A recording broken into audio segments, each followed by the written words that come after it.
These are the 5 biggest mistakes I see high school wrestlers make during the season. I got my notes right here, so let's get into it. I got some good ones. Cutting too much weight. I'll just start number 1 off with the big elephant in the room. Kids cut way too much weight in high school season. Think about it. You're making weight twice a week usually, for a Thursday duel and then a Saturday competition. That freaking sucks if you're cutting too much weight.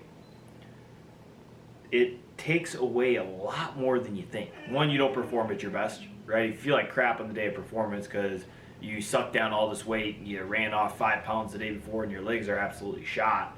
What's the point of cutting that weight if you feel like crap, right? So that's a big one. A lot of high schoolers do it incorrectly. There's just, sadly, high schoolers just don't really have the resources to reach out to people that know what they're doing and figure it out for themselves. And move this camera closer. But 2 is just like, even if they do have the resources, high schoolers are, no offense, they're kind of dumb, right? And they just make mistakes and they don't really care. I mean, I know when I was in high school, I'm calling you dumb, but I was dumb in high school. I drank Monster Energy and ate Reese's for lunch and thought I was losing weight because it didn't weigh that much. It was only, pound 0.3, pound 0.4. Dogs. And then you also waste practice time doing that. If you're so focused every single practice on cutting weight and getting down to weight, or you feel like crap for practice, how much technique do you miss out on? How many reps do you miss out on? When you're focused on cutting weight, you're not focused on getting better at wrestling. So I think your time is much more well spent getting better and feeling good for practice and being able to go hard rather than focused on cutting weight. Think about the kids that focus on cutting weight to take Wednesday before the duel on Thursday. Then they don't practice on Thursday because they're wrestling, and then they take Friday to lose weight for Saturday. And sometimes if you're cutting a lot of weight, you take Tuesday and Wednesday to make weight for Thursday. And so now you're really only practicing Monday, which is terrible, right? You're getting better one day a week, which if you just don't cut weight and you focus on getting better at wrestling, now you're getting better at multiple days a week and you feel good, and it doesn't really make you hate wrestling because cutting weight sucks for anybody. It doesn't matter how old you get, it doesn't matter how young you are, cutting weight sucks, okay?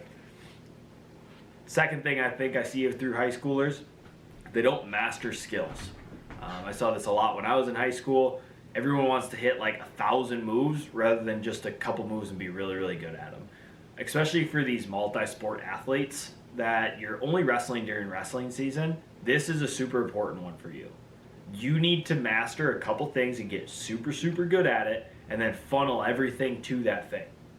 That's going to be your best chance of winning. There's guys now, I'm in Wisconsin, but I'm sure there's other states I know there's other states like this. They're wrestling year round. They're getting better at skills year round. And so if you think you're going to practice every single position, every single move, and beat these kids that are wrestling year round, you're just wrong. It's just more likely not going to happen, right? Or these kids are going to catch you at some point. So master these skills. Get a really, really good single leg. Get a really good high crotch that's attacking both sides of the body. Boom. Now you can take people down. Get a really good ride on top. Get good at one turn. Boom. Now you can turn people. Get one escape that you're really good at. Get after it. Now you're off bottom, right? Rather than hitting all these flashy and fancy moves that you see, right? It's good to have 1 or 2 of them in your back pocket, but I would say get really good at one plan and attack it. And then you can expand from there once you're like super good at it, but a lot of kids move on too fast. Third thing I see from high schoolers is they don't attack. Listen guys, high school wrestling, unless you're like, severely outmatched in skill level, it's kind of like youth wrestling. It's just the guy that attacks. If you just attack, it's going to be do two things for you. One, it's going to give you more opportunities in matches to score points.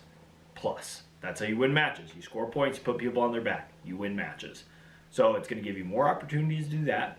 And then 2, if you lose the match, it's going to show you a bunch of things that you did wrong that you can now get better at. So when we talk about mastering moves, if I hit 100 single legs in my match and I get X amount of 40 of them, and now I know 60 single legs, I can go study and see what I did wrong, why didn't they work, and I can fix those things. That's mastering a move, and that's why we attack a match.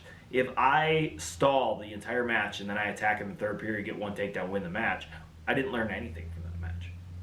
Right? Now, if that same match, right, maybe I attacked 100 times or 50 times or something like that. One, I'm going to have a lot better chance of winning, because if I plan on winning on one takedown exchange, I should plan on winning on multiple takedown exchanges more times than he wins. Like if I attack 10 times, right, and I win 6 out of the goes and he wins 4 out of the goes, I won the match. Okay, so you're going to learn a lot more by attacking, and you're probably going to win a lot more matches, unless there's a significant skill difference. Fourth thing I see is a stagnant practice routine. There is, and this isn't always on the athlete, it can be on the coach as well, but there is a lot of high schools where we come in, we do 15, 20 minutes of stretching, stagnant stretching, which doesn't make any sense before practice anyways. Like, do a little bit of research and you would stop doing that. Then we hit, hit takedowns on our feet, we hit turns, we hit this, and then we go live, and then we're done. And high schoolers aren't engaged, and they don't want to be there, and they don't know proper technique to these things because you've never learned it, because you just told them to go hit single legs all the time. And so it's like having a stagnant practice room. And now if you're a wrestler and you're like, yep, that's me, nothing I can do about it. No, you can do. It's focus and practice. Go, like, you should, if you're noticing that you have a stagnant practice, that means you probably go somewhere else for practice and possibly do private lessons with that person. Take what that person's doing in your private lessons and implement them into wrestling or into your practice. So if your coach says, hey, hit takedowns, okay, what takedown did I work in my private lesson, or what takedown are we working in the club that I'm going to? What takedowns do we work over the summer if my club's not going during season? And then implement those into practice and focus on the technique. Go home, go on YouTube, watch a technique that you want to get good at, and focus on that in practice. A whole bunch. Not just for like one practice, not for a couple of reps, for like 2-3 weeks. Boom, focus on that technique, right? Have plans when you go into practice. Don't just show up to practice, whatever coach says I'm going to do, and then blah, I pop out of here. Because as what I see a lot in high school season is kids that wrestle throughout the summer, they get better in the summer, and then they just stay stagnant through high school season because they're not learning anything, because they're just going through the motions. 2 reasons: 1, practice plan, and then 2, it could be that the kid's the best in their high school room, so they go from having a bunch of savages in their club all summer long, and then they get to their high school room, they're the best, and they think they can coast, right?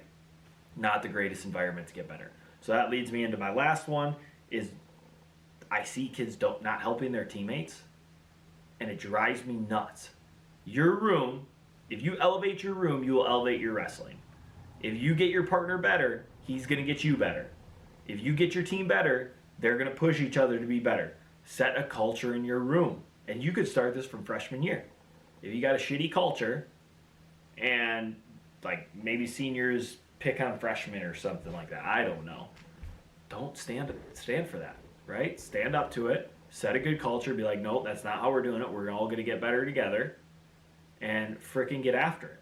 So be a leader in your room, set culture, elevate the other kids in your room, and I guarantee that will help you get better, because they'll want to get better, and that make you get better. Okay? So I'll go through them real quick again. 1 is cutting weight. 2 is don't master skills. 3 is not attacking. 4 is stagnant practices. And 5 is not helping your room elevate.